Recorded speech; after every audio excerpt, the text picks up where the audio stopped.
ওটা দিয়ে সেটা দিয়ে মানে আমার মনে হয় চাকরি বাকরি ছেড়ে দিয়ে আমি ওর চাকরি করছি। কেএসপি ভুলে গেল।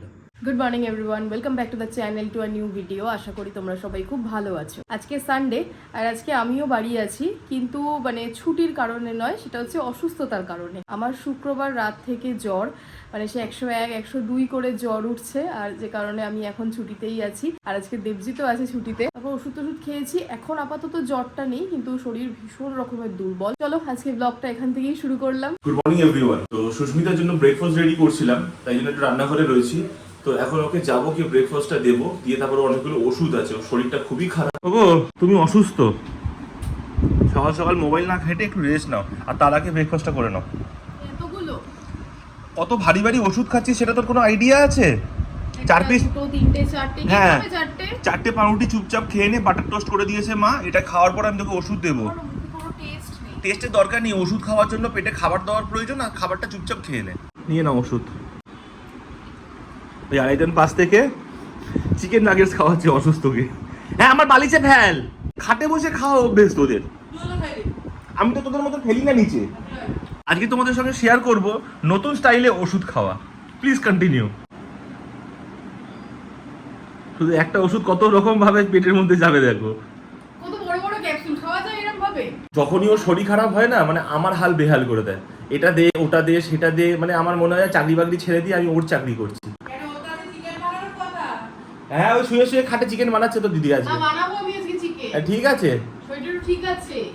একটু ওষুধ খেয়ে শরীর ঠিক হতে না হতে এখন বলছে আজকে আমি দুবেলা চিকেন বানাবো। মানে এরা কারা? রবিবার বাড়ি থাকা মানে একটাই কাজ, সেটা হচ্ছে আমার বাড়ি পরিষ্কার করা। আর পিছনে মহারানী বসে বসে আমাকে বলছে এটা পরিষ্কার করো, ওটা পরিষ্কার করো, সেটা পরিষ্কার করো। যাই হোক, ক্যামেরাটা ঘোরানো হোক, আমি কিছু বলতে চাই। সেটা হচ্ছে আমি চিকেন রান্না করতে যাবো বলেছিলাম, কিন্তু আমাকে যেতে দেয়নি। তো আমি কি করবো?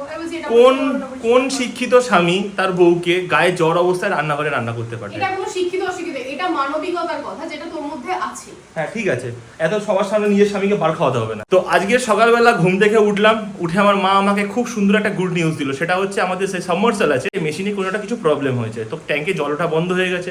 এখন রবিবার, আজকে সারাদিন জল নেই, খুব সমস্যার মধ্যে থেকে কাটছে। তো আমাদের যে ইলেকট্রিশিয়ান, তাকে বলেছি আসবার জন্য, সে ইতিমধ্যে এসে পৌঁছেছে। চলো গিয়ে দেখি কি সমস্যা।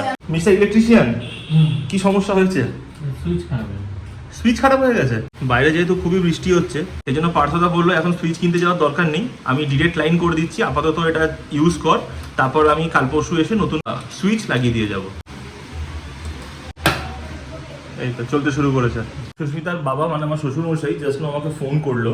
ফোন করে আমাকে বলছে যে তুমি একটু আসতে পারবে, প্রচন্ড বৃষ্টি হচ্ছে। আমি জানতাম আমাকে যেতে হবে, কারণ ওনার পায়ে তো পুরো প্লাস্টার কাইন্ড অফ ব্যান্ডেজ করা রয়েছে। চাই ওনাকে নিয়ে বাড়িতে পৌঁছে দিয়ে আমি বাড়িতে আসি, দেন চান করবো, লাঞ্চ করব। বৃষ্টিটা খুব জোরেই হচ্ছে, চলো তাড়াতাড়ি করে গাড়িতে উঠে পড়ি, কারণ এই বৃষ্টির জলটা বেশি মাথায় পড়লে পুরো জ্বর আর সর্দি। একে সুস্মিতা অসুস্থ, এই মুহূর্তে আমি অসুস্থ হয়ে পড়লে অনেক সমস্যা। চলে এসেছি দোকানের সামনে, দোকান বন্ধ চলছে। ওটো ওটো তাড়াতাড়ি ওটো। কি অবস্থা, পায়ের মধ্যে প্লাস্টিক বেঁধে এত কষ্ট করে দোকানে এসছে। সিরিয়াসলি কিছু বলার নেই। মনি যাও, চাবিটা দিয়ে এদিক দিয়ে চলে যাবে। হঠাৎ করে রাস্তা দাঁড়িয়ে পড়লাম, সামনে এত বড় একটা জন্তু। এটাকে অনেকে গুহে আটকেল বলে, গোসাপ বলে, অনেকে অনেক কিছু বলে, কিন্তু এক্স্যাক্টলি এটার কি যে নাম সেটা আমি নিজেও ঠিক মতন জানি না। যদি তোমরা জানো তো কমেন্টে জানিও। সেই ফিল আসছে, সেই ঝমঝম করে বৃষ্টি হচ্ছে, আর সেই গাড়ির মধ্যে বসে বৃষ্টিটাকে এনজয় করছি। মানে অসম ফিলিংস। ল্যাদ খেয়ে শুয়ে পড়ে তো আছিস, আমার মুখটা দেখেছিস কি পরিমাণ কালো কালো লাগছে? কি হলো, হাওয়া দিচ্ছিস কেন? জ্বালা করছে। এ দেখ, এটাকে 15 মিনিট রাখবি, তারপর ধুয়ে ফেলবি। কি বলে যেটা মুখে পরি আমি, ভূতের মতন লাগে দেখতে, কালো কালারের শীট মাস্ক। Seat mask. ওটা ফ্রিজের মধ্যে ঢোকানো আছে, লাঞ্চ করে আসবো, এসে শোবো, দিয়ে ওটা মুখে লাগাবো। আবার 4টের সময় যাবো শ্বশুর মশাইকে দোকানে দিয়ে। চ, লাভলি ওয়েট করছে। আর এখন বাজে 2:30, এবার আমরা করব লাঞ্চ। আজকে লাঞ্চে আছে ঝুরি আলু ভাজা। এটা কি? ঢেঁড়স সেদ্ধ, আমার খুব প্রিয় ঢেঁড়স সেদ্ধ। ঢেঁড়স সেদ্ধ, শুক্তো, দই কাতলা, আর এখানে আছে চিকেন। রেডি হয়ে এখন কোথায় চললি তুই? বাড়ি থেকে নেবো, নিয়ে আবার দোকানে ড্রপ করবো। আমরা বাবা মেয়ে অসুস্থ হয়েছি, আমার জন্য যাচ্ছে, একবার বাবার জন্য যাচ্ছে।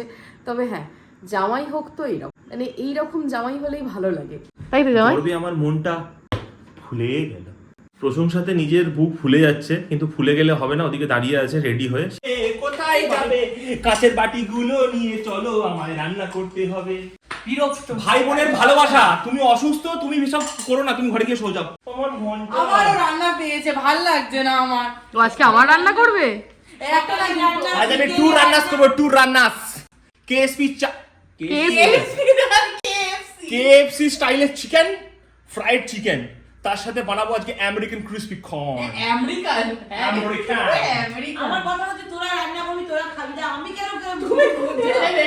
American crispy. রাতে একটা বোতল আনবো। কি কোল্ড ড্রিঙ্কসের বোতল? নো, মালের দারু বোতল। কা ওয়াটার, দারু। পুরো মালের চাট বানাচ্ছি, রাতে বেলা হুক্কার মাল। আজ আমি মাল ছাড়া কারু না। তার এখন ইচ্ছা হয়েছে ও রান্না করবে আর তার হচ্ছে ভিডিও শুট করবে। তো গেছে লাভলিকে নিয়ে নিচে রান্না করতে, আর এখন আমাকেও ডাকছে যে চল এবার আমাকে একজন মাইক ধরবি, একজন ক্যামেরা ধরবি, ও হচ্ছে বড় শেফ, তো আমরা ওর হেল্পার। এতে যেমন দেয় যেন আরো যেন স্পাইসি হয় না। আমি ফ্রন্ট ক্যামেরা অন করে ব্যাক ক্যামেরা থেকে শুটিং করছি। দেবজিদের রান্নাটা কমপ্লিট করতে লেগেছে 1 ঘন্টা, আর আমাদের সেটা শেষ হতে লেগেছে 15 মিনিট। এই যে খতম। আর তো পুজোর কটা দিন বাকি, তো দেখতে দেখতে পুজো তো চলেই এলো। তো আমার বাড়ির সামনে যে দুর্গাপুজোটা হয়, সেই দুর্গাপুজোর মিটিং রয়েছে আজ, আর সেই মিটিংটা হচ্ছে আজ আমার বাড়িতে। চলো তোমাদের সঙ্গে সেই মিটিংটাও আজকে শেয়ার করবো। আমি যেখানে থাকতাম মাতার ঘর বেড়ার ঘর তাহলে নিচে হয় এখান থেকে। তো বাবা 3 বছর এখানে পুজো দেখেছে। 3 বছর পুজো হওয়ার পর বাবা মারা যায়, তারপরে আরো নেক্সট 4 বছর পুজো হলো। পুজো তো প্রায় চলেই এলো, দেখতে দেখতে কোথা দিয়ে আগের বছর পুজো সবে কমপ্লিট হলো আর এবছর পুজো এসেও গেল। ভিডিওটা এখানেই শেষ করলাম আজকের মতো।